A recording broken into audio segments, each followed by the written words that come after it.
I think Iran is going to be in great danger, and I hate to say it. আগামী 2 মাসের মধ্যে Iran যদি যুক্তরাষ্ট্রের সঙ্গে চুক্তি না করে তাহলে ইরানে বোমা হামলা চালানোর হুমকি দিয়েছে যুক্তরাষ্ট্র।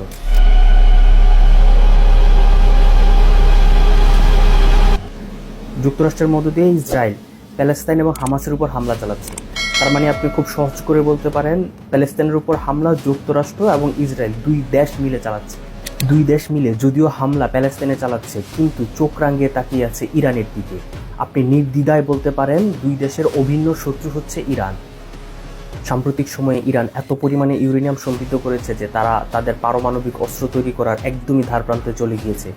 যুক্তরাষ্ট্রের ভয়টা ঠিক এই জায়গাতেই। ইরান যদি পারমাণবিক অস্ত্র তৈরি করে সেই অস্ত্র চলে যাবে হামাসের হাতে। তখন যুক্তরাষ্ট্র এবং ইসরায়েল মিলে হামাসকে দমাতে পারলেও ইরানকে দমিয়ে রাখতে পারবে না। আর তাই ইরান যদি পারমাণবিক অস্ত্র বন্ধ না নিয়ে যুক্তরাষ্ট্রের সাথে চুক্তি না করে তাহলে ইরানে বোমা হামলা চালানোর হুমকি দিয়েছে যুক্তরাষ্ট্র। খুব মজার ব্যাপার হলো ইরান এই হুমকিকে তোয়াক্কা পর্যন্ত করেনি।